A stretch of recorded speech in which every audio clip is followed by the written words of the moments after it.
Our gospel lesson today is from the Gospel of John. We are in chapter 13, verses 1 through 17. It was just before the Passover feast. Jesus knew that the time had come for him to leave this world and to go to the Father. Having loved his own who were in the world, he now showed them the full extent of his love. The evening meal was being served, and the devil had already prompted Judas Iscariot, son of Simon, to betray Jesus. Jesus knew that the Father had put all things under his power, and that he had come from God and was returning to God. And so he got up from the meal, took off his outer clothing, and wrapped a towel around his waist. And after that he poured water into a basin and began to wash his disciples' feet, drying them with the towel that was wrapped around him. He came to Simon Peter, who said to him, "Lord, are you going to wash my feet?"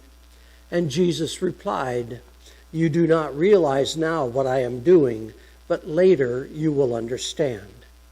"No," said Peter, "you shall never wash my feet." And Jesus answered, "Unless I wash you, you have no part with me." "Then, Lord," Simon Peter replied, "not just my feet, but my hands and my head as well." And Jesus answered, "A person who has had a bath needs only to wash his feet. His whole body is clean. And you are clean, though not every one of you." For he knew who was going to betray him, and that was why he said, not everyone was clean. And when he had finished washing their feet, he put on his clothes and returned to his place. "Do you understand what I have done for you?" he asked them. "You call me teacher and Lord, and rightly so, for that is what I am. Now that I, your Lord and teacher, have washed your feet, you also should wash one another's feet. I have set you an example that you should do as I have done for you. I tell you the truth, no servant is greater than his master, nor is a messenger greater than the one who sent him. Now that you know these things, you will be blessed if you do them." This is the reading of the word of our Lord. You may be seated.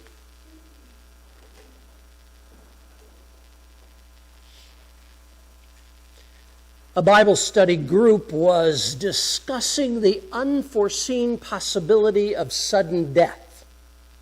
"We will all die someday," the leader of the discussion said, "and none of us really knows when. But if we did, we would all do a better job of preparing ourselves for that inevitable event." Everyone nodded their heads in agreement with this comment. What would you do if you knew you only had 4 weeks of life remaining before your death, before your great judgment day? The leader asked the group. "Well, for those 4 weeks, I would go out into my community and minister the gospel to those that have not yet accepted Jesus into their lives," one gentleman said. "A very admirable thing to do," said the group leader, and all the group members agreed that would be a good thing to do. "For those 4 weeks, I would dedicate all of my remaining time to serving my family, my church, and my fellow man with a greater conviction," one lady said enthusiastically. "Well, that's wonderful," the group leader commented, and all the group members agreed that would be a very good thing to do. One gentleman in the back finally spoke up loudly, and he said, "For those 4 weeks, I would travel throughout the United States with my mother-in-law in a Mini Cooper and stay in a budget motel every night." Everyone was puzzled by his answer. "Why would you do that?" the group leader asked. "Because," the man smiled, "it would be the longest 4 weeks of my life." Yeah, that's one way to extend time, huh? So I want you to think about senior night. Most of us have been to a senior night at our local high school. A lot of times it's a basketball team or maybe the girls volleyball or something, but they have a night that they celebrate all the young athletes because they've played their last game, they've taken their last test or will soon, and they're off into the world after that experience. Now, one of the things that happens when you go to senior night is that usually they line all the athletes up with their parents there in front of everybody, and they introduce each of the students, and they introduce the parents with the students, and as part of that introduction, they tell you what the students' plans are for after high school. Been to one of those? Yeah, most of us have. It's kind of interesting to listen to the plans of the students after high school. You know, one student will say, well, I'm going to be a professional basketball player. Okay. The odds of that happening for any given student in a local school system is pretty much zero. Yeah, pretty much zero. Another senior will say, well, they plan to go to college, they're going to get this multi-million-dollar a year job, they're going to marry the most beautiful girl in the county, they're going to have the biggest house and drive the fastest car. And okay. It's kind of adolescence meets the American dream right there when we listen to the plans of all these young people, what they think they're going to be doing after high school.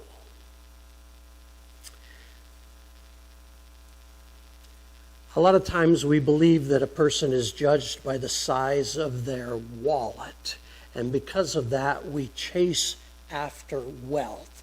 We believe the more wealth we accumulate, the more significant that we are. And it's a problem. I entitled this message today, Finding Significance in Service.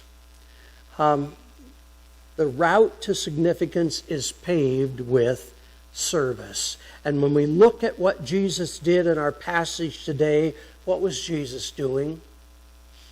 He was serving, wasn't he? Yeah.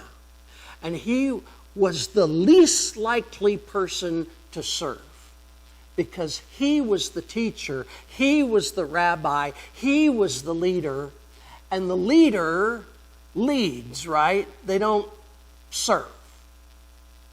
Now, some of us are familiar with this idea of servant leadership. It's an important concept, and it's one that Jesus practiced and that he demonstrated. If you can imagine, Donald Trump taking the towel, coming in here and washing either of your feet, the odds of that happening are really similar to the local boy becoming a professional basketball star, right? They're about zero. Because Donald Trump is too important to come and to serve us in that way or much of any other way. The same is true for most of our world leaders, if not all of them. And yet Jesus said, if you want to truly be great, if you want to truly be important, if you want to truly find significance in your life, you serve. You serve. One of the things that Jesus did when he served was he put others ahead of himself. Yeah, we're all called to do that. And Jesus also taught about serving. This is Mark 9. On the way, the disciples, had argued about who was the greatest. And Jesus, sat down and called them around him and said, anyone wanting to be the greatest must be the least the servant of all. Can you imagine? I mean, when we're children, we always want to find a way to be the greatest, don't we? I mean, I can remember standing on the playground saying, responding to some kid that said, "My dad can beat up your dad." Well, I had to say, no, my dad could beat up yours, but I didn't really know. And it kind of worried me that I'd have to find out, what that was how that was going to turn out. We want to find significance in our life. We do that by bragging and by exerting power. And Jesus said, if you want to be the greatest, you must be the least. Does that make any sense? I'm sure it didn't make any sense to the people that heard him say it. And it doesn't make a lot of sense now for most of us. And here were the disciples, the ones that should have known, arguing like children on a playground. Who was going to sit at the right hand of God? I wonder how God responds to that. I was trying to think, how God might respond to that. I came up with this, probably totally inadequate, but God says something like, I love your ambition, but what you want can't be achieved by power, by bragging. You add the words that belong there. Now, Jesus used stories and parables to illustrate serving. And this is Luke 10. Then a despised Samaritan came along, and when he saw the man, he felt compassion for him. Who was a Samaritan? Well, anybody that wasn't a Jew, pretty much. Because Jews were good people, and everybody else was bad. If you weren't a Jew, you were bad. Samaritan was the same as saying a bad person. So a despised bad person came along, and when he saw the man, he felt compassion for him. And going over to him, the Samaritan soothed his wounds with olive oil and wine and bandaged them. And then he put the man on his own donkey and took him to an inn where he took care of him. Now, you have to remember that the first thing that happened in that passage was all the good people, the Jews, looked away. They didn't want to see that mess over there on the ground, and they walked on by. Jesus was constantly turning the tables when he told his stories. He was making it clear that people weren't good or bad based on their titles or the church they attend or the job that they hold or the beliefs that they hold. That what made a person good or a person bad was what they did, their actions. And in this case, a person who was supposed to be bad saw a need, and he met it.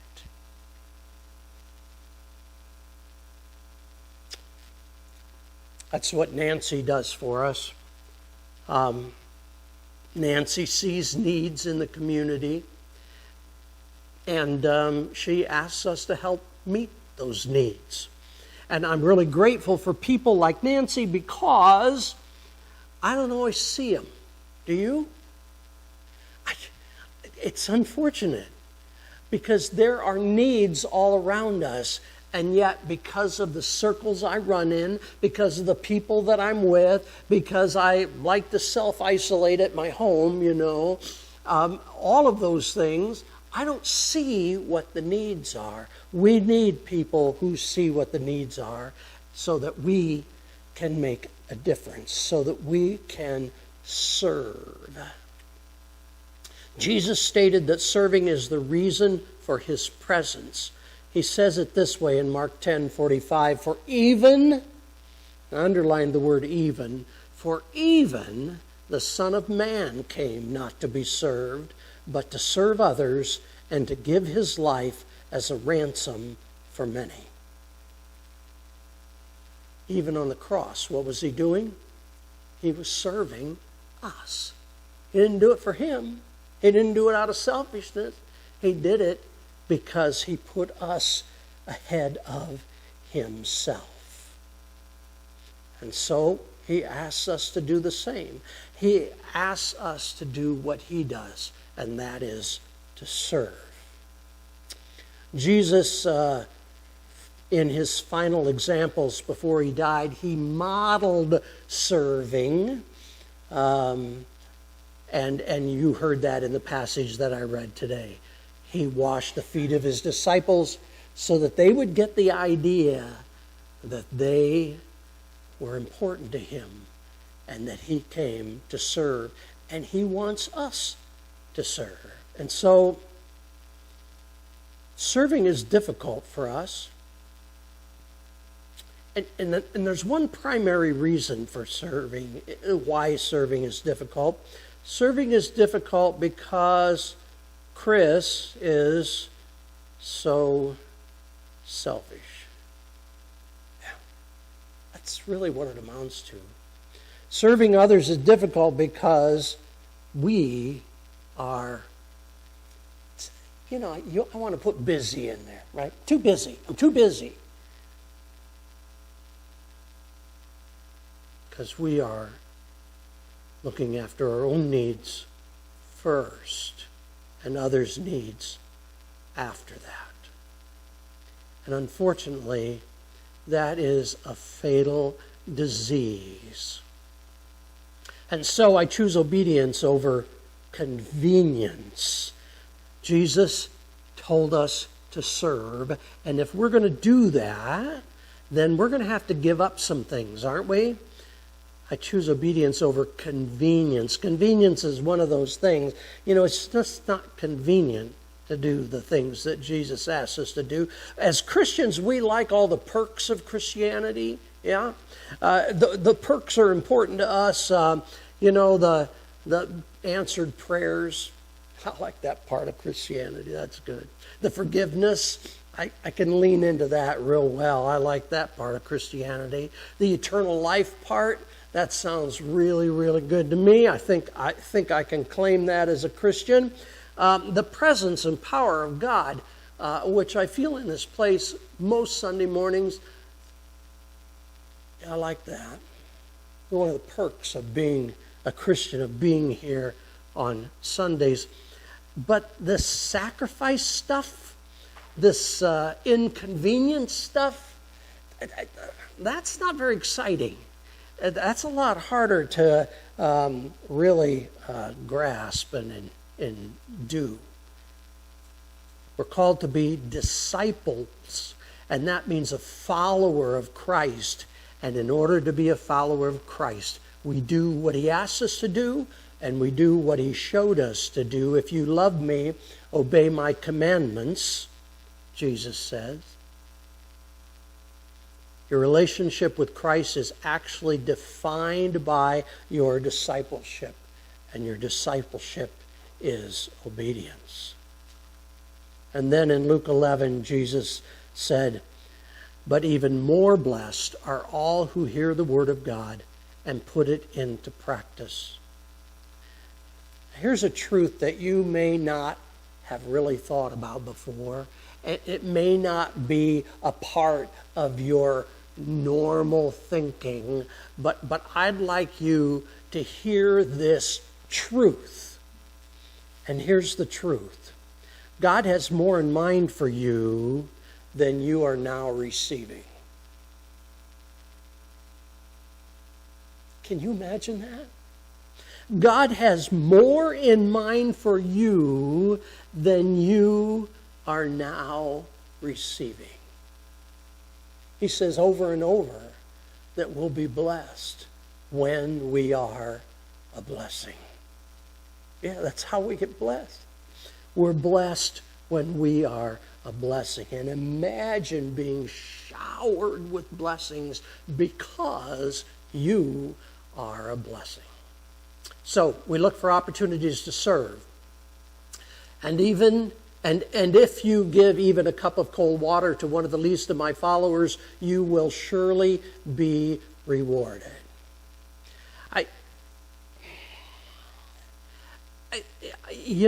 It's a thing like compassion. Compassion.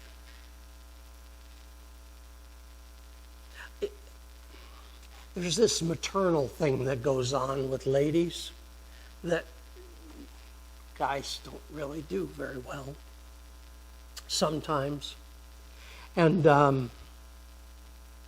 it means that that compassion that they have, though coming out of those maternal instincts, means they're more likely to see the needs in the world than we are. It's just the way it is. I think we need to do a better job as men seeing those needs, to be as focused on others as we are on ourselves, to find a way to have the kind of compassion and the ability to see, I often call it kingdomize, to see in a way that comes more naturally to ladies. One of the things that we have been emphasizing this year is gratefulness. We declared 2025 as a year of gratefulness, and I've been actually working on next year's emphasis as well. I want you to know that gratefulness is one of the ways that we serve. Does that surprise you? Gratefulness. Do you know, if you look for every opportunity in your life to say thank you to somebody, it's a witness that it makes a difference in their lives, that it carries Christ to them for a moment. When I am served in a restaurant, I take every single thing that waitress puts on the table for me, I thank him or her for. And at first, it feels funny to them because they're not used to hearing it, I say, thank you so much. And some of them will snark at me and say, well, you're welcome so much, But after about the 10th or 15th time of them putting something on my table and I say, thank you, really appreciate it, starts to touch their hearts. I can tell. It changes them. I don't think most people say thank you. I think they expect to be waited on, and they will be waited on, and you better do a good job or you're not getting your tip. That's what I think most people do. Thank you. So easy, so simple. And you know what? It serves Christ when we say thank you. If you try to keep your life for yourself, you will lose it. But if you give up your life for my sake and for the sake of the good news, you will find true life. And that includes significance. I want to go back to the senior night to wrap this up. Senior night, one particular senior night that I was at happened to be the seniors of a basketball team. And the seniors were all lined up, and standing behind them were their two parents. Some cases, just one. When one of the boys was introduced, everybody stood up and they cheered and they hollered and they clapped and in a way that they didn't for any of the other introductions there. And if you didn't know the story, you'd wonder what was so special about this young man. Well, it turns out that young man, both of his parents died in an automobile accident during his senior year.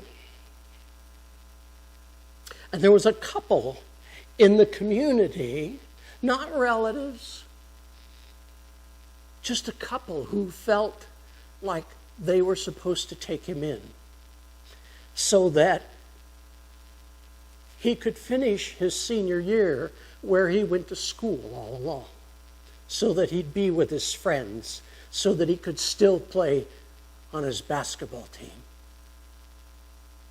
And that couple stood behind him as if they were his parents.